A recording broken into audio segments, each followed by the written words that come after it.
Hello, you wonderful people, and welcome to another episode of Super-Fanta-Fi. This being a show where I talk about TV shows of the supernatural, fantasy, and/or science fictional genre. For today's episode, I'm going to talk about the latest episode of Nancy Drew. A lot of interesting things went down in this episode, so let's break it down. Well, obviously, we have the beginnings where it's just kind of this simple, kind of break-in where we have a lady in white, in particular a dress, breaking in to a store and stealing something, but it's nothing too valuable. And obviously it turns out it's actually the third of a string of break-ins where someone is taking something bridal related but nothing too expensive. Nancy finds out about this because her and Tamura actually work together in this case, and I like that this case is her slowly weaving him into the supernatural stuff, because it's up till now they've had to kind of explain away some of the supernatural stuff, but it's hey, now we're on even footing where it's a situation where I'm not involved in anything illegal that working with you too closely will lead it kind of backlashing on me. Since we're kind of in that wheelhouse of we're no longer in that situation, we can now actually properly work together this time, so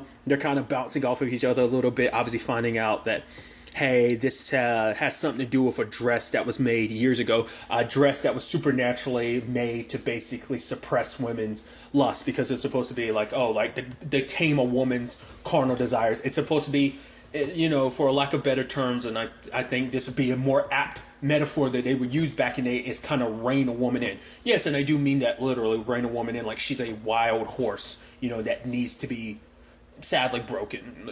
That's that's how it's kind of viewed back then. So, but they find out that this isn't necessarily this is a ghost doing all this, because that's initially what they're thinking, but it turns out in actuality that the dress itself is possessed, and it basically drives all the women have worn that dress all those years ago, it's kind of cursed, and it kind of affects who ends up wearing it. So hence all the break-ins and stuff like that, because it turns out the last person who was written about, it wasn't a wedding photo. They were written about because, yes, they were getting married, but also they were forced to be married, and they were put in this dress, and this person ultimately ended up killing their husband. So it kind of pushes that person to do that, because it's a situation where I think it represses you so much, it kind of forces you to be someone that you're not, kind of repress your desires, and just, because once again, it's because a woman giving into her, being sexual, and it's kind of seen as kind of a big no-no, especially back in the day.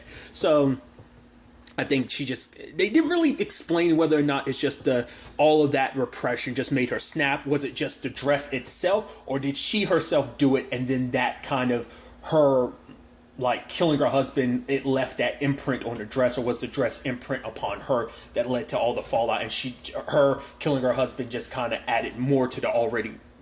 I'm sure I'm not doing a good job, but I'm wondering if she just added to what was already there on the dress, or did the dress kind of more so push her to do it. Whatever the case may be, they end up, poor Nick ended up getting locked in a room with Noah, who was fixing up the boxes at Hannah's place, and was going to basically burn him, because that's how the previous owner of the dress ended up killing her husband. Luckily, Ace, Tamura, and Nancy got there in time to save Nick. They ended up having to destroy the dress, but in doing so, Nancy gets hit by all the lust, because it's whatever happened to all that lust that the dress suppresses, it's there captured in the dress, and the moment it was destroyed, it poof went into Nancy's face. And I love that later on, she's in front of Tamura, and she's kind of losing her mind. She's like, whoa, what's going on here? I also were you just walking in so much? And he's like, what? She's like, never mind. I said, man, have you always been hot in here? I mean, is it always hot in here? And then Gil walks in. He's walking in, so she's like, what? And she's just like, what? No, we don't have to go anywhere. She's like, come on, Nick. Gil, maybe go get some cream pie and stuff. And it's just wow, this is crazy. It's just interesting to see Nancy like that. And then later on, when she's around Nick, wow, are you working out? And you have George being yes, he works out, and kind of pulling him away. And then her going over there to Ace, running her hands to his hair, oh my God, it's softer than you think it'd be. And he's like, Nancy, it's Annette. And she's like, who's Annette? I'll kill her. I was I don't know why I had to rewind it, because I love that line. Who's Annette? I'll kill her. But it's right, it's Annette. It's oh my God, Ace, you're so much smart. I don't care what people say. You're so much smarter than people give you credit for. It's okay, and they have to basically lock Nancy in, because basically she is running so hot, because basically centuries of women's desires women that were suppressed, all that lust and desire is basically all confined in her right now. So they have to lock her in the freezer because her body's literally running hot. But obviously it's so crazy. She's like, I don't want to think about sex. She's like, I'm gonna think about something else, just anything else. I'm positive I want sex. Ended up kind of breaking out. I even love when she ended up breaking out and she does a full charge towards Tamura. But I also love that they're trying to cure on Nancy that they got, and Nancy's like, yeah, I'm feeling better, and George is like, she's lying. And then she talks about throwing up, and then she broke out. It was just wild. Also, like, her and Tamura started getting closer, like, oh, but luckily they didn't kiss. I don't know whether, like, because there was something there already, but I think it's more so like something between her and Gil. But it's also like the thing of like, oh, that's that complicated thing of like, it's very similar kind of like the Owen and Nick thing, because obviously there was her and Nick, and then it was like her and Owen. So, which she hasn't been in a relationship since Owen. I mean, understandably, that would probably make you a little reluctant to kind of put your heart back out there, considering the last person you were with was brutally murdered. Plus, she's had to deal with so much other family drama on top of that. Kind of, like, stilt you a little bit towards all that, I'm sure. Once again, I brought it up last season. I brought it up earlier this season. Like, I always assumed it was going to be her and Ace. But it seems like, obviously, which, once again, it's kind of interesting. They brought it up last episode. It's like, he's into Amanda, she's into Gil. So it's like, yeah, we're both into these siblings. Like, that's so crazy. But nevertheless... it is really interesting kind of breaking down a lot of like that, luckily the cure did eventually work. It just took a minute to kind of kick in. But it is interesting to learn that the person responsible for this were some of the women in white, the witches that called for the Aglika in the first place. So it is interesting how they like all tie. So I'm assuming all those items that Hannah had locked up are connected in some shape or form to these. So it's so interesting, like that. Obviously, that's probably why Odette's still a part of this too, because she's connected to all this in some, it's all connected, so I'm assuming everything in there has to deal with the lady in white, and the ladies in white, the witches and stuff, and I'm assuming it's going to have the ties to Nancy as a Hudson. I mean, this is dealing with Horseshoe Bay's history and stuff like that, and the Hudson family goes back that far. Sure, the Marvins are just as much of in the center of that, but more so probably the Hudsons. But nevertheless, it is a situation that like Nancy's ancestor was the one that actually got the witches to set this up. And obviously that's the messed up thing of like, yeah, it's like, woman on woman repression. It's just like, because what also sparked this for Nancy was like early in the episode, Val was saying like, oh, it's good that you don't have any bikini pictures up there. It's almost like, why should me being in a bikini like take away from any like opportunities I would want to have? It's like, no, you want to kind of seem prim and proper. And so it got inside of Nancy's head of like, oh, like I have to be very chaste. You have to basically be a nun for someone to kind of not look at you a different way. It's like, oh, I can't show off my sexuality. I should, obviously I should be able to have the freedom to show off my body and not have to be like feel the need to cover up just so I can like, I should be able to have everything, be and have everything. Like I should be able to be seen and respected for who I am in my mind, but also be able to show off my body, express my sexuality, if I want my desires, like if I want to, like I shouldn't be condemned for it, so. And even George being like, do you really want to like try and answer like thousands of years of like kind of impression like that, woman on woman repression in like a single night. So, but it's like, regardless of chaste or unchaste, you are, a brilliant detective, Nancy. So it's kind of a thing of just like, don't ever like, you should never feel bad for your desires. Don't let anyone kind of convince you. It's just effed up that Val, but I get where she was coming from, but it's also like, it is a backhanded compliment and being like, oh, like, because I'm not saying that, but it could be read as someone being like, oh, good, you don't have anything on the internet that can make you be kind of condemned. You wouldn't want to give anyone an opportunity to kind of judge you into being quote unquote slutty. But it's like, the fact is, as someone probably in a workforce, it's like she's probably saying that from experience, where it's like, you want people to look at you a certain way. You want to have this certain image about you, which is, I think, ironic considering everything at the end of the episode. I mean, let's jump to it. Like, the fact that she kind of is backstabby like that, where she's like, because we also don't know how she went from A to B. Like, she knew something was up with Ryan. She kind of knew something about him having a daughter, like Lucy was pregnant and stuff like that. Obviously, she figured that out. I wonder why did she immediately go to Nancy? Because she made sure to get Nancy's DNA, and then she got Ryan's DNA. I'm like, how did you go from A to C? Like, what was that point B that led you to connect Nancy and Ryan? Like, I don't know whether, like, she knows that Ryan and Nancy have been spending a lot of time together recently or what. Maybe she looked at, she obviously she did a little research on Nancy, so probably she figured, Nancy was born around the time Lucy. So she might have connected some dots in that regard. But it's shady as hell that she is selling that information to Ryan's mom, because being like, hey, I'm glad to be back in investigation mode and stuff like that, to be a journalist in that regard, investigating. But it's also shady that you would do that, especially sad because, like, Ryan's kind of into Val, so, like, to be betrayed like her like that, especially it sucks because everything he's doing, he's trying to take down his family, so I'm sure on some level it benefits her to, like, tell Ryan's mom, because, like, this whole thing is a facade and ruse. We know how Everett's going to feel about it. I'm curious how his mom's going to feel about it, because Everett, all the points Ryan brought up before of, like, obviously Nancy's going to try and burn that empire to the ground, but also it's like, oh, you've tried to come for me, and it's like, oh, you're my granddaughter who's threatening everything I've ever built. Yeah, you got to go. She might feel the same way, because it will threaten everything that she helped build and she's been a part of. This is her legacy as well, so Nancy might have to go in that regard. It's just the thing is, Val is so... I don't know whether it's like maybe things didn't work out in her career, or, maybe because there is that situation of at the beginning Nancy had brought up, like, yeah, like, and she, Val was joking, like, right, that I did some great pieces before, but now I'm schlucking it by doing, like, pieces about the rich and famous. And then next it's like, oh my God, I put my foot in my mouth. But it's like, maybe that's what it is. Maybe Val feels like, yeah, I'm kind of stuck doing this, but if I do something like this, I have the right people backing me, I'll be able to kind of break away from where I am and kind of get back on the track of doing bigger stories like I kind of did in the past. Or maybe it could just simply be hey, I want a good chunk of money, which also you'd assume, like, the Hudsons don't like people knowing their secrets, so knowing that information could be dangerous and damning to them. So Val might have screwed herself over by putting her in a position where it's like, oh, you need to be taken care of, because once we've dealt with this Nancy thing, we also want to take care of you, because we can't have anyone know this information. So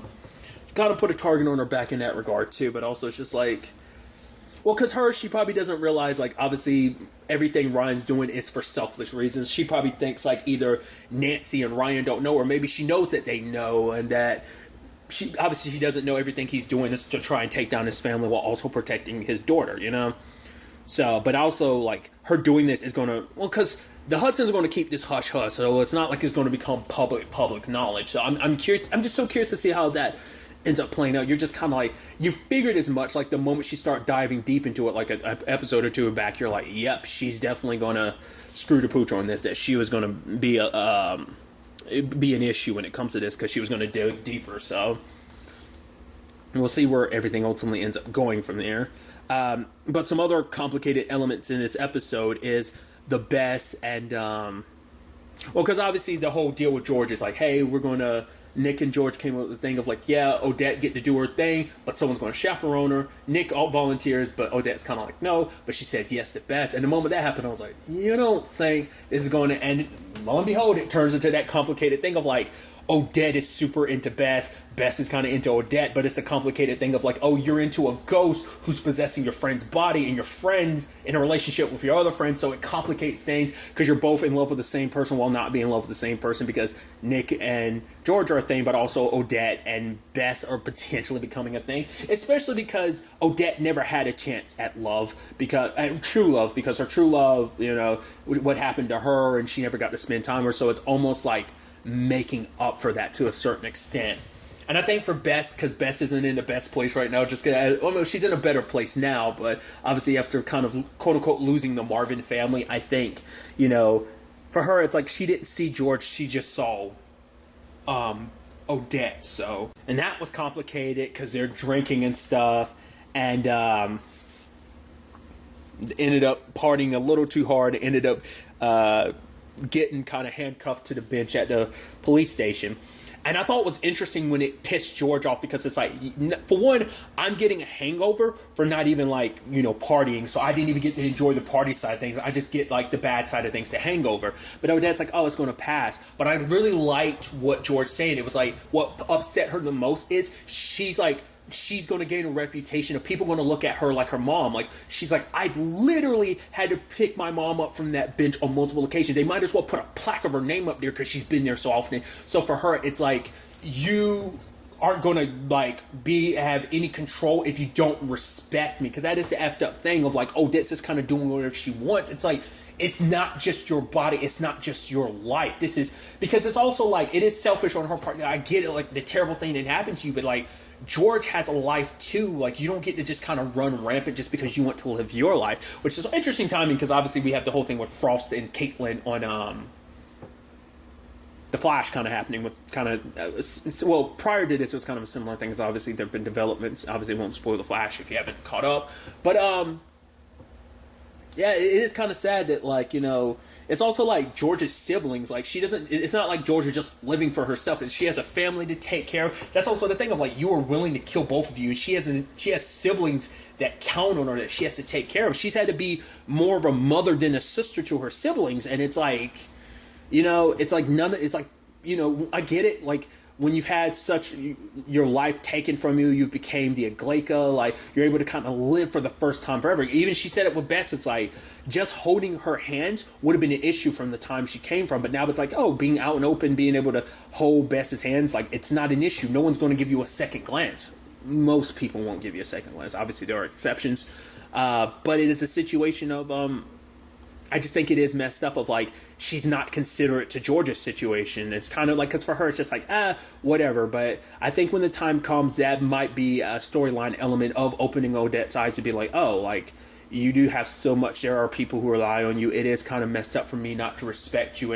Because she just looks at it, it's like, oh, you're just kind of like the body. Like, she doesn't think much of George because it's just like, we occupy the same body. Like, I don't have to respect you or something like that.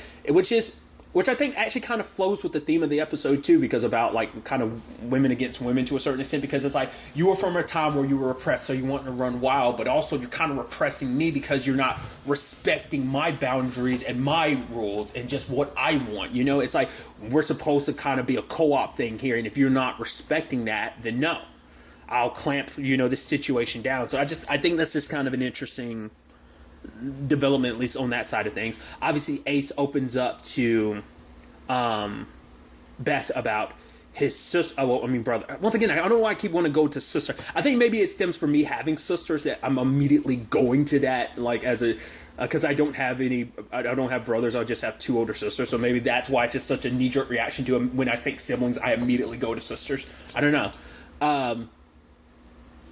But with Ace, he brings up his brother, which I even love that it's like the contact is long lost brother ? He's trying to set things up, you know, kind of meet with his brother, which I love that whole thing of when Tamura's there at the Claw, he's like, do any of you actually even work here? Because like in that one moment, it's like in the span of a couple minutes, everyone's off doing something else other than work. It's like, yeah, Grant, we'll leave Grant. I'll tell Grant how to close up. And it's like, he continues just to be this background character. I'm like, okay, when's Grant going to have his time to shine? Because we haven't even had a proper introduction. He's just been there in the background. I'm like, what's up with Grant? We're just like, hey, Grant. And it's like, okay, he's going to have some bigger part to play in this.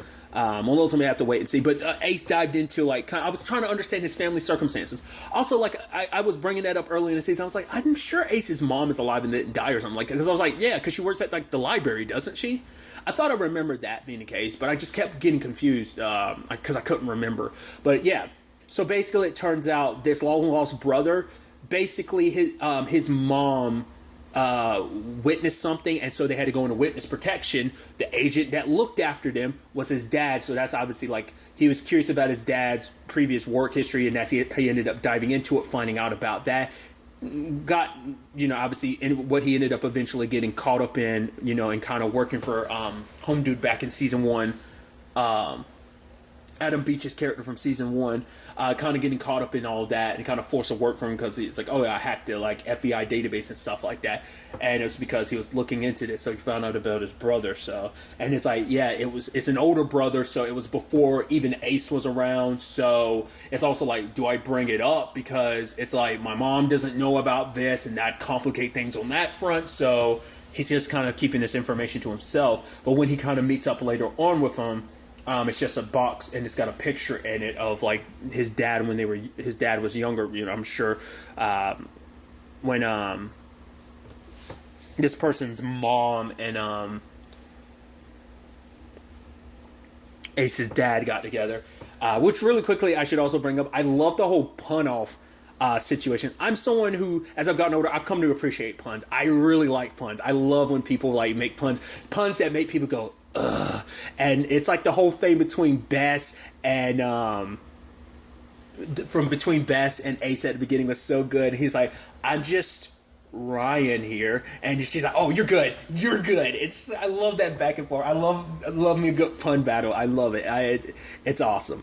But nevertheless, I really enjoyed that. So another interesting thing we learned about in this episode is Tamura. Obviously, a little bit more of why he came to Horseshoe Bay, wanting a fresh start.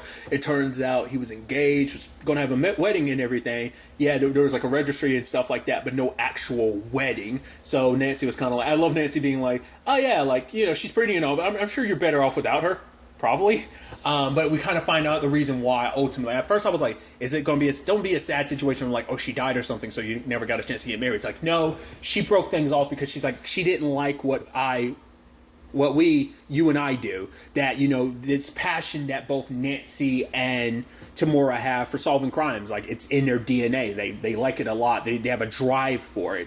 And so it's something that this significant other can never understand, and so I think that's why he kind of latches on a little bit to Nancy, because it's like, yeah, you really are a good detective, and she's like, yeah, you're good at what you do too, and they kind of chuckle about it, but also like going forward, like they'll make a good team because, yeah, she's all about the supernatural, plus she knows how to handle, I mean, it's like when you're so used to dealing with the supernatural, like that's kind of all, you're kind of probably, you're not too quick to jump on it, but you're okay to jump onto like, yes, jump on the supernatural bandwagon. So to have Tamura there being kind of like your reluctant, I don't know, kind of like your Scully to her Molar. She's very Molar, he's very Scully in that regard of like, I don't know, Molar, whether there's like some, I don't know if there's really some supernatural or like alien going on, you know. So it's kind of, I didn't even make that comparison until I just said it out loud of like, yeah, that is kind of like the dynamic they're going for there. So they are going to continue as partners, but it does seem like maybe Tamura is kind of there might be something there just because, yeah, him and Nancy got pretty close. So in that moment, because he was feeling it, yeah, she was under the spell, but you know, whether that was already kind of like flowing what she was already feeling or what. So we'll see if that complicates things. But obviously we see her and Gil together at the end. So kind of going with the bad boy, which once again, it's kind of an interesting thing. Rather than kind of being with the detective, the person that's kind of on the same side of the law, it's interesting, too, that Nancy would, once again, be with, you know, Gil, who's kind of on the other side of things. Because there was also the thing of, like, yeah, why were you out and about at that time anyway, Gil? Were you casing the place? Could have easily been the case. But it is the thing I've brought up before of, like, kind of a Batman, Catwoman comparison I keep making. Like, he's the thief. She's kind of the, you know, renowned detective and everything. So, like, you know, hero and criminal, you know, detective and thief. Which I think is also interesting because Nancy can coast that line a little bit. She's not like a straight arrow when it comes to like good. Like she can cross that line. She can obviously she breaks into places, so she starts that line of the legality. Whereas Tamura's very like by the books type of person. So once again, it's just an interesting comparison and out coupling. So I think that's why it kind of seems. I think that's why like. You can definitely see why Nancy might kind of lean more towards Gil, just because it's like, which I even love that they're kind of having like, it's like, well, I'm here to see Nancy. I'm here for Nancy for casework or whatever. She promised me green by, and it's like, okay, so like this back and forth and everything between them, like this bravado of just like sticking out their chest and just like, just what is your deal? What is your deal? It's like, okay, so like I said, I'm sure that kind of borderline love triangle situation.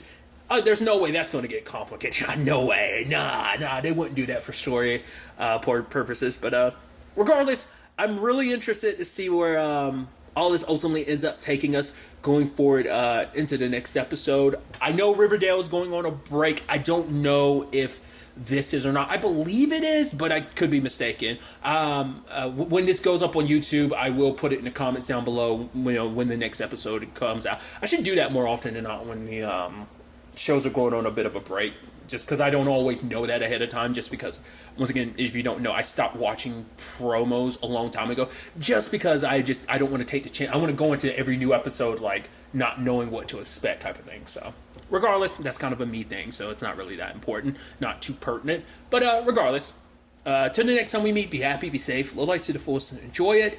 Good day and goodbye.